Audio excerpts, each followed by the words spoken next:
தரமே உணவாய் என்றும் அபூர்வா. அந்த ஜெயலலிதாவுக்கு எதிராக நாக்கத்துருத்தி சட்டமன்றத்தில் பேசுறாருல, அந்த இடம் தான் முக்கியமான தருணம். அந்த இடம்லாம் இல்ல. ஜெயலலிதா நாக்கத்துருத்தெல்லாம் சூப்பர் தான், அதுலலாம் ஒண்ணு நான் தப்பா வரல. நீங்க விஜயகாந்த் ஒப்பிடும் பொழுது விஜய் கட்சி ஆரம்பிக்கப்பட்ட அந்த நேரம் காலம் தவறானதுன்னு சொல்ல வரீங்க? கண்டிப்பா தவறானது. விஜய் தன்னுடைய அரசியல் அஸ்திவாரத்துக்கு அடித்தளம் போட்டிருக்காரு, அப்படி பார்க்கலாமா? வாஷ் அவுட் ஆகி போய் நிற்கிறாரு, சீமான் போல்டா நிற்கிறாரு. ஏன் இப்படி சொல்றீங்க? எதனால இப்படி ஒரு விக்கிரவாண்டி இடைத்தேர்தலில் சந்திக்கிறதுக்கு தைரியம் இல்லாம, விஜயகாந்த் மாதிரி சந்திக்கிறதுக்கு தைரியம் இல்லாம, எப்படி அண்ணன் 2004 மக்களவை தேர்தல் அண்ணன் ரஜினிகாந்த் பாமகவை தோக்கடிப்புன்னு சொல்லி அந்த முயற்சியில தோத்தாரோ, அதே முயற்சியில நாங்க பாமகவை தோக்கடிப்போன்னு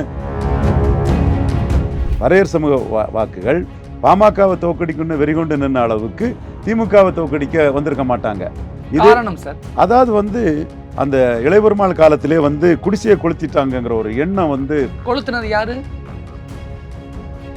ஜெயலலிதா கலைஞருக்கு அப்புறம் அடுத்து விஜயகாந்த் தான் தமிழ்நாட்டுக்கு அப்படின்னு ஒரு சூழல் இருந்தது. உண்மைதானா சார்? இருந்தது. அந்த சூழ்நிலைய கலைஞரை தோக்கடிச்சு ஜெயலலிதாவை ஜெயிக்க வச்சவரு 8% வாக்கெடுத்த விஜயகாந்த் 40% வாக்கெடுத்து அங்க எடுக்கிறாங்கன்னா அங்க சமூக அரசியல் சூழ்நிலை இருக்கு. ஏன்னா ரவீந்திரன் துரைசாமி பேசுற எல்லாத்துலயுமே ஒரு அர்த்தம் இருக்கும், புரிஞ்சவங்களுக்கு புரியும். அந்த இடத்துல சொல்ல அந்த புள்ளி ஒரு எப்படி சார் உங்களுக்கு மட்டும் ஸ்பெஷலா கிடைக்குது? எங்க சார் எடுக்கிறீங்க? எடப்பாடி விழுந்துட்டாரா? விழுந்துட்டார். அரசியல் இருந்து கீழே விழுந்துட்டார். வன்னியர் பெல்ட்டை தவிர மற்ற பெல்ட்டுக்குள்ள அவர் மோசமா விழுந்துட்டார். அமித்ஷாவுக்கு தெரியுது, மோடிக்கு தெரியுது, நட்டாவுக்கு தெரியுது. கேப்டன் விஜயகாந்தின் 1ஆம் ஆண்டு நினைவு நாள் இன்று அனுசரிக்கப்பட்டு வருகிறது. உங்களுடைய பார்வை?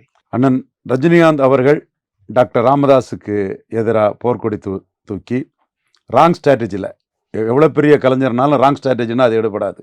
இதே போல் அந்த விஜய் கிட்ட உள்ள அந்த சின்ன பிள்ளைத்தனமாக தப்பாக பண்ணிட்டு இருக்காங்களா, அந்த கோஷ்டிகளுக்கு நான் சொல்கிறேன். ஏன் விஜய் இப்போ வம்புழுக்கிறீங்க? வம்புழுக்கல்ல, விஜய்களுக்கல்ல, விஜயோட இருக்கக்கூடியவங்களை சொல்கிறேன். அவங்க கரெக்ட் பண்ணிக்கிறது விஜய்க்கு நல்லதுன்னு சொல்கிறேன். ராங் ஸ்ட்ராட்டஜியில் பாமக அவ்வளோ இடங்கள்லையும் வெற்றி பெற்றாங்க.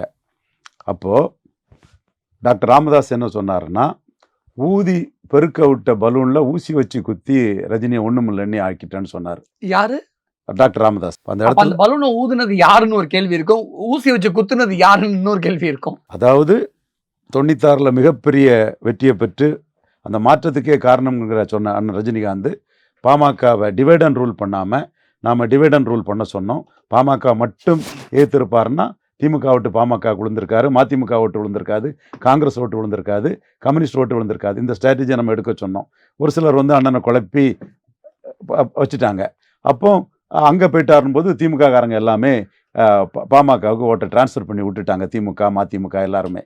ஸோ அது 6 எல்லா தொகுதியிலையும் 100% அவர் ஜெயித்துட்டு வெற்றி பெற்றதில் இந்த வார்த்தையை டாக்டர் ஐயா சொன்னார். அந்த டாக்டர் ராமதாஸை கள்ளக்குறிச்சி முருகதாஸ் கல்யாணத்தில் பேசி புழக்கடை வழியாக வந்துட்டாங்க, மக்களை சந்திக்காமல் எம்பி ஆகி வளங்குளிக்கு லாகாக்களை வாங்கிட்டாங்கன்னு அன்புமணியையும் அந்த திமுக அணியையும் விஜயகாந்த் கடுமையாக எதிர்த்தார். விஜயகாந்த் அவ்வளோ தூரம் எதிர்த்து பேசின அரசியலை எதிர்முனையில் நின்ன ராமதாஸ், விஜயும் கிட்டத்தட்ட ஆல்மோஸ்ட் அதே மாதிரி தானே அரசியலுக்குள்ள வந்தாங்க. விஜய் இப்ப மேட்டரே இல்ல. அவர் விஜய் எதிர்த்து ராமதாஸ் எதுவும் பேசல, விஜய் பண்ணவே இல்லையே. அதான் விஜய் தான் ராமதாஸை கண்டு விக்கிரவாண்டி களத்தை விட்டு ஓடி பின்னங்கால் படிக்கல கோலத்தனமா ஓடிட்டாரு. அந்த கம்பாரிசன் அதுல பொருந்தாதுங்கிறதுக்காக தான் நான் சொன்னேன். விஜயகாந்த் சொல்ல போது ரஜினி இதை கம்பேர் பண்ணும்போது நீங்கள் சும்மா காமெடி மாதிரி சரத்குமார் திருமங்கலம் காமெடி மாதிரி விஜய் காமெடி பண்ணிட்டு இருக்காருங்கிறதுக்காக தான் நான் அதை மென்ஷன் பண்ணேன். அந்த இடத்துக்குள்ள அவங்க ராமதாஸை சேலஞ்ச் பண்ணுறாப்புல பெரிய பிரச்சனைகள் வருது. அது பிறகு விருத்தாச்சலத்தில் அவர் களத்துக்குள்ளே நிற்கிறாரு. அந்த விருத்தாச்சலம் களம் அண்ணன் பண்ருட்டியார் இருந்தனால தான் அந்த வெற்றியை கொடுத்தது. விஜயகாந்த் போல்டா நின்னார், அடினா அடிக்கிறதுக்கும் வெட்டுனா வெட்டுறதுக்கும் குத்துனா குத்துறதுக்கும். உனக்கு ஆள் இருக்கும்போது எனக்கு ஏன்டா ஆள் இருக்கக்கூடாதுன்னு கேட்டார். நீ பட்டப்பகலில் படப்பட்டியை தூக்கிட்டு போயிடுன்னு பேசினார். எல்லாமே ஸ்ட்ராங்காக பேசினார், மறுக்கிறதுக்கு இல்லை. அந்த வியூகம்ங்கிறது விருத்தாச்சலத்தை தேர்ந்தெடுத்து அது எப்படியும் கோவிந்தசாமி தான் நிற்பார், பாமக தான் கொடுப்பாங்கன்னு விருத்தாச்சலத்தில் தேர்ந்தெடுத்து விருத்தாச்சலத்தில் நிற்க வச்சது அண்ணன் பண்ருட்டியார் தான். ஸோ அந்த பண்ருட்டியார்ங்கிற ஒரு சாணக்கியர் விஜயகாந்த்ங்கிற சத்திரியர் கூட இருக்கும் போது தான் அந்த இடம் விருத்தாச்சலத்தில் வெற்றி பெறுது. இதே விருத்தாச்சலத்தில் கடைசி நேரத்தில் திமுக இருந்தால் விஜயகாந்துக்கு வெற்றி சாத்தியமாயிருக்காது. இது நான் சொல்கிறது மேம்போக்கா அரசியல் பேசுறவங்களுக்கு புரியாது. ஆனா விஜயகாந்த் மாபெரும் ஆளுமை, மாபெரும் தலைவர் தானே. கண்டிப்பா வெற்றி பெற்றாரு. நான் அந்த இடத்துக்குள்ள திமுக வெற்றி பெற்றிருக்க முடியாது. டஃப் கொடுத்திருப்பாங்க. ஆனா விஜயகாந்த் ஜெயிச்சிருப்பார்ல. ஏன்னா அவர் ஒரு மாபெரும் ஆளுமை, மாபெரும் தலைவரா இருக்கிறதுனால அவர் ஜெயிச்சிருப்பாரு. இந்த மாதிரி சொல்லவங்க தான் விஜய கிட்ட நின்னு விஜய நாளைக்கு எம்எல்ஏட்டே ஆக்க விடாம காலி பண்ண போறாங்க. அதான் உண்மை. அப்ப விஜயகாந்துக்கு ஈக்குவலா விஜய பொருத்தி பார்க்கணும் அப்படின்னு தான் எடுத்துக்கணும் இதுல இருந்து. அப்படிதானே?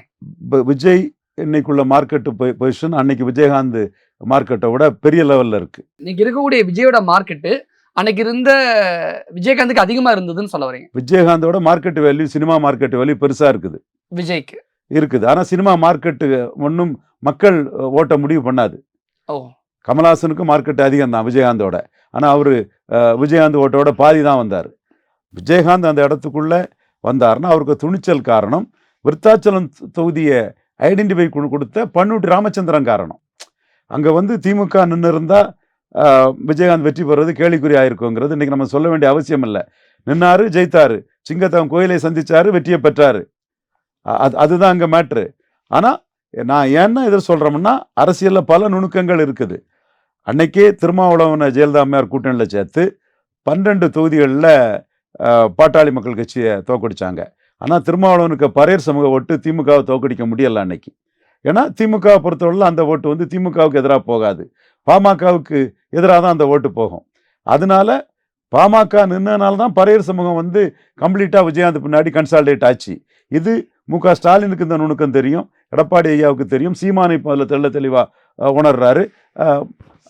அந்த ஜெயலலிதா அம்மையாருக்கும் எலெக்ஷனுக்கு பிறகு தான் அந்த இது தெரிஞ்சுது. ஆக்சுவலாக அன்னைக்கு வந்து பரையர் ஓட்டு விஜயகாந்த் சைடு போயிடக்கூடாதுங்க. ஐயா எம் நடராஜன் திருமாவளவனை நீங்கள் நின்னுங்க விருத்தாச்சலத்தில், அப்போ தான் பரையர் ஓட்டு விஜயகாந்துக்கு போகிறத தடுக்க முடியும்னு சொன்னாப்புல. அதை வந்து திருமாவளவனும் என்கிட்ட கேட்டாப்புல. ஊருக்கு போயிட்டு இருக்கும்போது ட்ரெயினில் தான் ஒரு 3/4 மணி நேரம் பேசினார். எப்படின்னா நான் நிற்கலாமான்னு கேட்டாப்புல. நான் சொன்னேன் நிற்கலாம், அந்த இடத்துக்குள்ள யார் ஜெயித்தாலும் 3வது போயிடக்கூடாதுன்னு சொன்னேன். பட்டு திருமாவளவன் வந்து நிறுத்தணும்னு நடராஜன் சொல்லி ஜெயலலிதாட்ட அது போகும்போது ஜெயலலிதா அதை துருத்திக்கு போட்டுட்டாங்க நடராஜனோட அந்த ஆலோசனையை. ஸோ திருமாவளவன் நிற்காததும் பரையர் சமூக ஓட்டு வந்து அங்கே கம்ப்ளீட்டாக விஜயகாந்த் கன்சால்டேட் ஆகிட்டு 8% வாக்கெடுத்த விஜயகாந்த் 40% வாக்கெடுத்து அங்கே எடுக்கிறாங்கன்னா அங்கே சமூக அரசியல் சூழ்நிலை இருக்கு. ஏன்னா ரவீந்திரன் துரைசாமி பேசுகிற எல்லாத்துலேயுமே ஒரு அர்த்தம் இருக்கும், புரிஞ்சவங்களுக்கு புரியும். அந்த இடத்துலாம் சொல்லுங்க. அந்த புள்ளி ஒரு எப்படி சார் உங்களுக்கு மட்டும் ஸ்பெஷலாக கிடைக்குது? எங்கே சார் எடுக்கிறீங்க? நாம் வந்து ஒரு டீம் இருக்குது, நம்ம டேட்டா அனலிஸ்ட் இருக்காங்க, அரசியல் அனுபவம் இருக்குது, எமர்ஜென்சி எய்த்த காலகட்டத்தில் இருந்தே கள அனுபவம் ஐயா தாழ்லிங்க நாடார் கூட இருக்குது. மிகப்பெரிய கொடூரமான களங்கள் எல்லாம் கண்டு பார்த்துட்டு வந்தோம்னு சொல்லும்போது டாக்டர் ஐயா கூட பழக்கம் இருக்குது. முக்குலத்தோர் அமைப்பு எல்லாரு கூடயும் பழக்கம் இருக்குது. கொங்கு வேளாளர் கவுண்டர் அமைப்பை சேர்ந்த ஈஸ்வர அண்ணன், ஆடிட்டர் பாலசுப்ரமணியம் மறைந்துட்டார்னு நினைக்கிறேன், அவங்க எல்லாத்து கூடமே நமக்கு ஒரு பழக்க வழக்கம் போது எல்லா பகுதியும் நமக்கு வந்து இடத்துக்குள்ள நல்லாவே தெரியுது. நீங்க சீமானுக்கு ஆலோசனை வழங்கியிருக்கீங்க, அண்ணன் திருமாவளவனுக்கு ஆலோசனை வழங்கியிருக்கீங்க. அதே மாதிரி கேப்டன் விஜயகாந்துக்கும் நீங்க அரசியல் ஆலோசனை வழங்கியிருக்கதா கேள்விப்பட்டேன். அது என்ன மாதிரியான ஆலோசனை? விஜயகாந்த் வரும்போது அவர் நல்லா இருக்கணும்னு நம்ம நினைச்சோம். மக்கள் தோன்ற ஐயா அழகிரிசாமி நாயுடுக்க மகன், அவர் நல்லா வரணும்னு நினைச்சோம். குறிப்பா நாம விஜயகாந்த் கிட்ட சண்டை போட்ட இடம் 2016 அவர் வந்து திமுக கூட்டணிக்கு போகணும்னு நம்ம சண்டை போட்டோம். ஏன்னா நீங்க 11 ஜெயலலிதா கூட்டணிக்கு போயிட்டீங்க, கூட்டணி போயிட்ட பிறகு நீங்க இன்னொரு கூட்டணிக்கு போயிட்டீங்கன்னா உங்க பொசிஷன் வந்து ஐயா மூப்பனார் மாதிரி கலைஞரும் புரட்சி தலைவியும் விஜயகாந்த் தான் டிசைடிங் ஃபேக்டர், தமிழ்நாடு விஜயகாந்த் நம்பி தான் இருக்குங்க லெவலுக்கு 2 பேருமே ஐயா ஐயான்னு கேப்டன் உங்கள்கிட்ட வரக்கூடிய அந்த சூழல் இருந்ததுல. ஜெயலலிதா கலைஞருக்கு அப்புறம் அடுத்து விஜயகாந்த் தான் தமிழ்நாட்டுக்கு அப்படின்னு ஒரு சூழல் இருந்தது. உண்மைதானா சார்? அது இருந்தது. அந்த சூழ்நிலையை கலைஞரை தோக்கடிச்சு ஜெயலலிதாவை ஜெயிக்க வச்சவரு, ஜெயலலிதாவை தோக்கடிச்சு கலைஞரை ஜெயிக்க வச்சிருக்கணும். ஐயா மூப்பனார் பாணி அரசியலை பண்ணியிருக்கணும்னு நான் ரொம்ப இதாக பண்ணினேன். அதை நான் வருத்தத்தோடு சொல்லுவேன். ஐயா மக்கள் தோன்ற ஐயா அழகிரிசாமி நாயுடு மகன் நல்லா இருக்கணும், பெரிய லெவலில் வரும்னு சொன்ன நம்ம ஆலோசனை அவங்க கேட்கல. யார் மேலே உள்ள வன்மத்துக்கு, கலைஞர் மேலே உள்ள வன்மத்துக்கு கொடுத்த ஆலோசனை அவங்க கேட்டுட்டாங்கிறத நான் பலமுறை வருத்தப்பட்டு சொல்லியிருப்பேன். எல்கே சுதீஷுக்கு அது நல்லா தெரியும், சகோதரி பிரேமலதா விஜயகாந்த் அம்மையாருக்கு நல்லா தெரியும். ஏன்னா நம்ம வந்து விஜயகாந்த் அந்த இடத்துக்குள்ளே நல்லா வரணும், அவர் ஐயா மூப்பனார் மாதிரி ஒரு இடத்துக்குள்ளே வரணும்னு நம்ம நினச்சி நம்மளோட கருத்துக்களை அவர் முன்னாடி சார் அப்படி அந்த இடம் தப்பு பண்ணிட்டாருன்னு சொல்றேன். சறுக்கிட்டார் விஜயகாந்த், சறுக்கிட்டார். விஜயகாந்த் சறுக்குனது அரசியல் அந்த இடம் தானா? ஆமா, அந்த இடம் தான். 2011 டிசைடிங் ஃபேக்டர் ஆட்டு எதிர்கட்சி தலைவராக வந்தவர் 16 மூப்பனாருக்கு ஸ்ட்ராட்டஜி தான் எடுத்துருக்கணும். அப்ப நீங்க 11 நீங்க தனிச்சு நின்றுட்டீங்கன்னு வைங்க, நீங்க 11 தனிச்சு நின்னுட்டீங்கன்னு வைங்க, அப்போ தப்பு இல்ல. அந்த ஸ்ட்ராட்டஜி எப்படி வரும்னா, ஜெயலலிதா விழுந்திருப்பாங்க, விழுந்த ஜெயலலிதா எழும்பாம நீங்க எழும்பி வந்துடலாம். இப்போ அதைத்தான் அண்ணாமலையும் சீமானும் எடப்பாடி விஷயத்துல கடைபிடிக்கிறாங்க. எடப்பாடி விழுந்துட்டாரு. எடப்பாடி விழுந்துட்டாரா? விழுந்துட்டார் விழுந்துட்டார் விழுந்துட்டார். விழுந்துட்டார் அரசியல்ல இருந்து கீழே விழுந்துட்டார். விழுந்துட்டார். வன்னியர் பெல்ட்டை தவிர மற்ற பெல்ட்டுக்குள்ள அவர் மோசமா விழுந்துட்டார். அமித்ஷாவுக்கு தெரியுது, மோடிக்கு தெரியுது, நட்டாவுக்கு தெரியுது, எல்லா பாஜக டெல்லி தலைமைக்கும் தெரியுது. அதனாலதான் பிஜேபி ஏடிஎம்கே கூட கூட்டணி வைக்கலாட்டி கூட பரவாயில்லங்கிற மைண்ட் செட்ல இருக்காங்களா? அந்த முடிவுல இருக்காங்களா? கண்டிப்பா எடப்பாடி பழனிசாமி இன்னும் கீழே போவாரு, பிஜேபி மேல எழும்புங்கிறத டெல்லி பாஜக தலைவர்கள் 18 மேல எழும்பும், 20 கீழே போகுங்கிறது. ஒருவேளை ஏடிஎம்கே விழுகல, ஸ்ட்ராங்கா தான் இருக்கு அப்படிங்கிற ஒரு எண்ணம், அந்த எண்ண ஓட்டம் பிஜேபி தலைமைக்கு இருந்திருந்தா அண்ணாமலையை இங்க மாத்திருப்பாங்களா? அண்ணாமலை மாத்த மாட்டாங்க. ஏன்னா அண்ணாமலையை மாத்தினாங்கன்னா தெரிஞ்சிருந்தால், ஏன்னா அண்ணாமலை வந்து இந்த 18% அண்ணாமலையாலே தனியா ஒரு 4% ஓட்டு வந்திருக்கும். அண்ணாமலை ஒரு லீடரா வரலன்னா சீமான் 12க்கு போயிருப்பாரு. நீங்க அண்ணாமலையை மாத்திட்டு எடப்பாடி தலைமையை பிஜேபி சொன்னீங்கன்னா, என்டிகே விழுந்த 18% வாக்குல ஒரு குறைஞ்சது 4-5% வாக்கு தனிச்சு நிற்கிறாரு சீமான், துணிச்சலா நிற்கிறாருன்னு சீமான் பின்னாடி போயிரும். ஆனா இப்ப சீமானும் பிஜேபி ஒண்ணு சேர போறாங்களா கூட்டணிக்கு? இல்ல இல்ல இல்ல தனிச்சு தான் போறாங்க. இந்த குழப்பம் நிறைய பேருக்கு இருக்கு இந்த கேள்வி, அதனால கேட்டேன். பிஜேபி தலைமையில சீமானுக்கு 8% பெருசா பாக்குறாங்க. அதுல மோடி பிஎம்ஓ வந்து சீமான் வந்து எப்படி இவ்வளவு வந்துட்டாருங்கிறத பல கேள்விகள் கேட்குறாங்க, பல ரிப்போர்ட் கொடுக்க. நானே ரிப்போர்ட் கொடுத்துருக்கேன், எப்படி சீமான் 8% வந்தாருங்கிறதும். பாஜக அதிமுக கூட்டணி சேர்ந்திருப்பீங்கன்னா இதுலேயும் ஒரு 5-6% போய் அவர் 8 இலக்கத்துக்கு வந்திருப்பாருங்கிறது நான் தான் ரிப்போர்ட் ஆட்டு கொடுத்துருக்கேன். மீண்டும் அதிமுக பாஜக கூட்டணி வந்தால் ஏன் ரிப்போர்ட் ஆட்டு இந்து நாடார்கள் வந்து பாஜகவுக்கு வாக்களித்தவங்க சீமானுக்கே வாக்களிக்கலாம். முக்குலத்தோர் எடப்பாடிக்கு எதிராக என்டிஏக்கு வாக்களித்தவர்கள் வந்து சீமானுக்கு வாக்களிக்கலாம். கொங்கு வேளாளர் அல்லாதவர்கள் சீமானுக்கு வாக்களிக்கலாம், வன்னியர் அல்லாதவர் வாக்களிக்கலாங்கிற ஒரு ரிப்போர்ட்டே கொடுத்துருக்குறோம். இதெல்லாம் ரொம்ப நுணுக்கமான அரசியலை பார்க்குறவங்களுக்கு தான் கொடுக்க முடியும். அதனால தான் விருத்தாச்சலத்தில் கேப்டன் விஜயகாந்துக்கு வந்து பாமகவை எதிர்கொண்டு வெற்றி பெறுறது ஈஸியான ஒரு விஷயமா இருந்தது. அந்த இடத்துல திமுகவை எதிர்கொண்டிருப்பாங்கன்னா அந்த இடத்துல பரையர் சமூக ஓட்டு பாமகவுக்கு எதிராக வந்த அளவுக்கு திமுகவுக்கு எதிராக வந்திருக்காது. இப்போ புரிஞ்சுதா உங்களுக்கு? பரையர் சமூக வாக்குகள் பாமகவை தோக்கடிக்கணும்னு வெறிகொண்டு நின்ன அளவுக்கு திமுகவை தோக்கடிக்க வந்திருக்க மாட்டாங்க.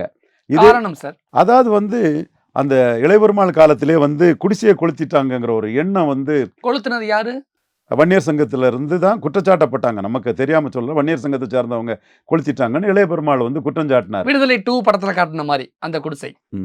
கரெக்டா? புரியுது.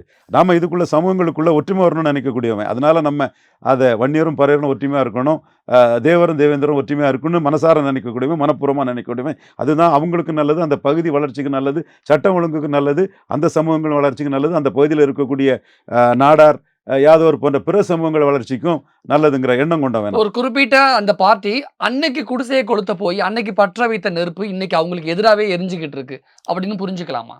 அன்னைக்கு அவங்க கட்சியா இல்ல அமைப்பா இருந்தாங்க. ஸோ இளையபெருமாள் அந்த குற்றச்சாட்டை வந்து பெரிய அளவுக்கு சொன்னாரு. ஸோ அந்த வாக்குகள் வந்து பாமகவுக்கு எதிராகவே விளையாடுச்சு. இன்னைக்கும் விளையாடுதா? இன்னைக்கும் விளையாடுது. 2009 அது விளையாடுச்சு. அந்த கட்சினால அந்த நெருப்பை, அந்த அனலை தாக்கு பிடிக்க முடியலையோ? அவங்க தாக்கு பிடிக்கக்கூடிய வியூகங்களை எடுக்கிறது அவங்களுக்கு நல்லது. சில முயற்சிகளை அவங்க பண்றதை நான் வரவேற்கிறது நல்லது. எடுக்கிறாங்களா? எறும்பூர கல்லு தேயும்னு அவங்க அது தொடர்ந்து தேஞ்சிருச்சா? தேயல, இதுவரை தேயல, இதுவரை எதிராக தான் இருக்குது. இப்போ ரொம்ப ஷார்ப்பனா தான் இருக்குது. அதுக்கு நான் இன்னொரு உதாரணமும் சொல்றேன். எப்படி அண்ணன் 2004 மக்களவை தேர்தல் அண்ணன் ரஜினிகாந்த் பாமகவை தோக்கடிப்புன்னு சொல்லி அந்த முயற்சியில தோத்தாரோ, அதே முயற்சியில நாங்க பாமகவை தோக்கடிப்போன்னு 2009 தோக்கடிச்சு காட்டணும். எங்க பிற்படுத்தப்பட்ட ஒரு கூட்டமைப்பு அன்பாளன் யாதவ், ரவீந்திரன் துரைசாமி, கிருஷ்ணகாந்தன் யாதவ், தேசிங்க உடையாறு, இப்படி நிறைய தலைமையில, என்னோட தலைமையில தான் நான் தான் முகம் காட்டி உங்க பத்திரிகைகள் எல்லாத்திலுமே பேட்டி கொடுத்து பாமகவை அனைத்து தொகுதிகளையும் தோக்கடிப்போம்னு சொல்லி இது பண்ணோம். அப்போ இங்க சோசியல் ஃபேக்டருங்கிறது ரொம்ப முக்கியமானது, சமூக காரணிங்கிறது ரொம்ப முக்கியமானது. அண்ணன் ரஜினிகாந்த் தோத்த இடத்துல பிற்படுத்தப்பட்டவர்களை பாமகவை சீரோவாக்கும் போது ஜெயலலிதா திருவள்ளூர்ல ஜெயித்தாங்க, தென்சென்னையில ஜெயித்தாங்க, விழுப்புரத்தில் ஜெயித்தாங்க, சேலத்தில் செம்மலை அண்ணனை நிறுத்தி ஜெயிக்க வச்சாங்க, மயிலாடுதுறையில் ஜெயிச்சாங்க, திருப்பூர்ல ஜெயித்தாங்க. அப்போ அதே பரையர் சமூக வாக்கு அதிமுக ஜெயலலிதா வேட்பாளர்களுக்கு எதிராட்டு ஒர்க் ஆகல. அந்த கத்தி அங்க குத்தல்ல, இங்க வந்து குத்திடுச்சு. இப்ப உங்களுக்கு புரிஞ்சுதா? ஏன் அந்த கத்தி அதிமுக குத்தாம திமுக மட்டும் குத்திடுச்சு? திமுக குத்தலையே. சரி, அப்ப யார் குத்து? பாமக மட்டும் குத்திச்சு. பாமக மட்டும் அந்த கத்தி குத்திச்சு. நான் இதை எப்படி கேக்குறேனே, ரஜினிகாந்த் தோத்த இடத்துலதான் விஜயகாந்த் ஜெயிச்சாரு. விஜயகாந்த் ஜெயிச்ச இடத்துலதான் விஜய் தன்னுடைய அரசியல் அஸ்திவாரத்துக்கு அடித்தளம் போட்டிருக்காரு, அப்படி பார்க்கலாமா? வாஷ் அவுட் ஆகி போய் நிற்கிறாரு. சீமான் போல்டா நிற்கிறாரு. ஏன் இப்படி சொல்றீங்க? எதனால இப்படி ஒரு விக்கிரவாண்டி இடைத்தேர்தல்ல சந்திக்கிறதுக்கு தைரியம் இல்லாம, விஜயகாந்த் மாதிரி சந்திக்கிறதுக்கு தைரியம் இல்லாம, அதுல உள்ள இஷ்யூவை சொல்ல முடியாம, அவர் தான் விஜய் அப்ப கட்சியை ஆரம்பிக்கலையே, கட்சி ஆரம்பிச்சுக்கிட்டு களத்தை விட்டு ஓடிட்டாரு. முறையா தொடங்கல அன்னைக்கு. முறையா தொடங்காதவங்கள மக்கள் மதிக்க மாட்டாங்க. இது ஒரு அமெச்சூர் கேஸ், இப்படி இது பார்ட் டைம் கேஸ்னு கமலஹாசன் மாதிரி தான் அதை நினைப்பாங்க. ரஜினிகாந்த் தோத்த இடத்துல விஜயகாந்த் ஜெயிச்சிட்டாரு. அப்ப விஜய் கொஸ்டின் மார்க். விஜய் வந்து அந்த ரெக்கனிங்ல இல்ல, கட்சி ஆரம்பிச்சுட்டு இப்போ லெட்டர் பேடா இருக்கிறாரு. ஸோ இப்போ எதுலுமே அவர் இஷ்யூல இல்ல. அது அவ்வளவுக்குள்ள மீடியா ஹைப் பேச வேண்டிய அவசியமே இல்லை. அவர் பற்றிய கருத்து கணிப்புகள் எல்லாம் லாஜிக்கே இல்லாத கருத்து கணிப்புகள், இன்னும் சொல்ல போனா தவறான கருத்து கணிப்பு. விஜய் மீது ஏன் இப்படி ஒரு அபாண்டமான விமர்சனம் உங்களுக்கு? அபாண்டமான விமர்சனம் அல்ல, தெளிவான நியாயமான விமர்சனம் தான். அவரை 2024 கட்சி ஆரம்பிச்சவரை மக்களவை தேர்தலில் நிக்க சொன்னேன் நான். விஜய் ஒர்க் ஃப்ரம் ஹோம் அரசியல் பண்றாருங்கிற விமர்சனம் இங்க இருந்து தான் எழுகிறதா, இங்க இருந்து தான் தொடங்குதா? நீங்க தான் முன்வைக்கிறீங்களா? அதாவது விஜயகாந்த் மாதிரி 8 மாசத்துக்கு முன்னாடியே களத்துக்கு வந்திருக்கணும் விஜயகாந்த் மாதிரி போல்டா நின்று இருக்கணும். சினிமா மார்க்கெட்டோ அதெல்லாம் இது இல்லை, லீடர்ஷிப் குவாலிட்டி இருக்காங்கிறதா மேட்ரு. விஜய் கிட்ட லீடர்ஷிப் குவாலிட்டி இல்லை.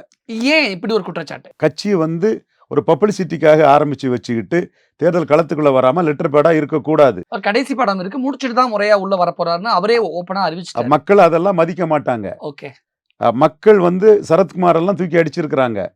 மக்கள் வந்து கமலஹாசனை வந்து புறக்கணிச்சிருக்கிறாங்க. மக்களை பொறுத்தளவுல கமலஹாசனுக்கு ஆரம்பத்தில் ஒரு நல்ல வரவேற்பை கொடுத்தாங்க. 10% வாக்குகள் எல்லாம் ஒரு 5 எரிஞ்சது. விக்கிரவாண்டி எலெக்ஷன்ல கமலஹாசன் களத்தை விட்டு ஓடினாரு. டார்ச் லைட் எரியல, ஏதோ கொஞ்சம் டிம் அடிச்சு ஏதோ இருக்குது. விக்கிரவாண்டி எலெக்ஷன்ல களத்தை விட்டு ஓடினாரு. ஓடி இருக்க கூடாது. நான் சொல்றது எல்லாத்துக்கும் ஒரே லாஜிக்கா தான் சொல்றேன். சரி, விஜயகாந்த் சட்டமன்ற தேர்தலுக்கு 8 மாசத்துக்கு முன்ன கட்சி ஆரம்பிச்சாரு. அப்ப கும்மிடிப்பூண்டி காஞ்சிபுரம் எலெக்ஷன் எல்லாம் விட்டுக்கிட்டு ஆரம்பிச்சாரு. ஆனா விஜய் ஒரு 1.5 வருஷத்துக்கு முன்னாடி கட்சி ஆரம்பிச்சிருக்காரு. அதுதான் லெட்டர் பேடா கட்சி ஆரம்பிச்சிட்டாரு. காமெடியா இருக்கிறாரு, இஷ்யூல இல்லாம மக்களை ஏமாளி நினைக்கிறாரு. கமலஹாசன் 2.0 மாறுவாரு நான் சொல்றேன். விஜயகாந்த் ஒப்பிடும் பொழுது விஜய் கட்சி ஆரம்பிக்கப்பட்ட அந்த நேரம் காலம் தவறானதுன்னு சொல்ல வரீங்க? கண்டிப்பா தவறானது. தவறான ஆலோசகர்களால தவறு பண்ணாரு. இந்த இடத்துல விஜயகாந்த் எப்படிப்பட்ட தலைவர்? விஜயகாந்த் போல்டான தலைவர். அந்த இடத்துக்குள்ள விருத்தாச்சலத்துக்குள்ள வந்து டாக்டர் ராமதாஸ எதிர்கொள்றாரு. ஆனா விஜயகாந்த் அரசியல தனக்கு கிடைத்த இடத்தை தக்க வைக்க தவறிட்டாருன்னு ஒரு பரவலான கண்டிப்பா தவறிட்டாரு. அந்த ஜெயலலிதாவுக்கு எதிராக நாக்கத்துருத்தி சட்டமன்றத்துல பேசினார்ல, அந்த இடம் தான் முக்கியமான தருணம். அந்த இடம்லாம் இல்ல. ஜெயலலிதா நாக்கத்துருத்தெல்லாம் சூப்பர் தான், அதுலலாம் ஒண்ணு நான் தப்பா வரல. நீங்க ஜெயலலிதாவை ஜெயிக்க வச்சவங்க மூப்பனார் மாதிரி கலைஞரை ஜெயிக்க வைக்க போயிருக்கணும் 2011. நாம அதைத்தான் சொன்னோம். ஒருவேளை இன்னைக்கு காலகட்டத்துக்கு விஜயகாந்த் இருந்திருந்தால் தமிழக அரசியல் களம் எப்படிப்பட்ட ஒரு அரசியல் களமா இருந்திருக்கும்? விஜயகாந்த் தவறு இழைத்த இடம் வந்து 2016. அந்த தவறு இழைச்சிருக்க கூடாது. அந்த தவறு இழைச்சதுனாலதான் அவர் பலகீனப்பட்டார். அதுதான் அவரோட பெரிய பலகீனம். எண்ட் ஜஸ்டிஃபைஸ் த மீன்ஸ்ன்னு கலைஞர் அவர் சிஎம் ஆக்கியிருப்பாருன்னா, ஜெயலலிதா அது பிறகு என்ன சிஎம் ஆக்குங்கன்னு விஜயகாந்த் வந்து கதறி இருப்பாங்க. நீங்க இல்லைன்னா நான் சிஎம் ஆக முடியாதுன்னு. அவங்க ஒரு அயன் லேடி இல்ல, அயன் லேடினாலும் தோத்தா பாஜக அலுவலகத்துக்கு போனாங்க, பாமக அலுவலகத்துக்கு போனாங்க, மதிமுக விட்டுருப்பாங்க. தோத்தா அதுக்காக காலில் விழுந்து கதறி இருப்பாங்க அப்படிங்கிறது விஜயலலிதா சொல்றதெல்லாம் கொஞ்சமா நம்புற மாதிரி இல்லை, ஏத்துக்கிற மாதிரி இல்லை. காலில் விழுந்து கதறி இருப்பாங்கன்னா அவங்க வந்து விஜயகாந்த் முக்கியமானவர்னு இறங்கி வந்திருப்பாங்கிற அர்த்தம். நீங்க லிட்டரலா அந்த வார்த்தையை எடுக்காண்டாம். அயன் லேடி தான், நான் மறுக்க வரல. நான் சொல்ல போனா எனக்கு ஒரு ஆதங்கம் இருந்து, ஐயான்னு மூப்பனார் ஐயாவை 3 தடவை ஜெயலலிதா அம்மையார் பார்த்தாங்களா இல்லையா? அயன் லேடி 3 தடவை போய் பார்த்தாங்களா இல்லையா? நடராஜனை எத்தனை முறை அனுப்புனாங்க, இவங்க எத்தனை முறை போய் பார்த்தாங்க. மீண்டும் மூப்பனார் திமுக கூட்டணி வந்துன்னா நம்ம வாஷ் அவுட் ஆயிரம், எதிர்காலமே இருக்காதுங்கிறதுக்காக பார்த்தாங்க. 29 எம்பி சீட்டு திமுக காங்கிரஸ் எடுத்துக்கிட்டு இவங்க 11 சீட்டு தான் நின்னாங்க. அப்படி ஒரு நிலைமையில ஐயா மூப்பனார் இருந்தாரா இல்லையா? கலைஞர் வந்து மக்களவை மட்டும் நடக்கும்போது 20 சீட்டு மூப்பனார் கொடுத்துக்கிட்டு 98 சபார்டினேட்டா இருந்தார் இல்லையா? அப்படி ஒரு இடம் மக்கள் தோன்ற அழகிரிசாமி நாயுடு மகன் விஜயகாந்துக்கு வரணும்னு நாம மனசார ஆசைப்பட்டோம். அவர் அந்த 16 கோட்டை விட்டாருங்கிறதா நம்ம ஆதங்கம். அந்த ஆதங்கத்தின் அடிப்படையில தான் இந்த வார்த்தை வந்தே தவிர ஜெயலலிதாவை இழிவுபடுத்தணுங்கிற நோக்கம் இல்லை. அரசியல்ல கேம் சேஞ்சரா இருந்த விஜயகாந்த் தோற்கடிச்சது இலவச fan, mixie grinder, TV, colour TV தானா? இந்த இலவசம் தானா? அவர் வந்து 11 எடுத்த டிசைடிங் ஃபேக்டர் ரோல 16 எடுத்திருக்கணும். அது தவறான வியூகங்கிறதா என்னோட ஆணித்தரமான கருத்து. அதை சகோதரர் LK சுதீஷ் இப்போ உணர்றாரு, சகோதரி பிரேமலதா விஜயகாந்த் அம்மையார் உணர்றாங்க. இன்னைக்கு அவர் வந்து மிகப்பெரிய செல்வாக்குல அந்த செல்வாக்கு வளையம் வந்து அதிமுகவுக்கு 5% ஓட்டை கான்ட்ரிபியூட் பண்ணி கொடுத்துருக்காங்க. ஐபி ரிப்போர்ட் கொடுத்துருப்பாங்க.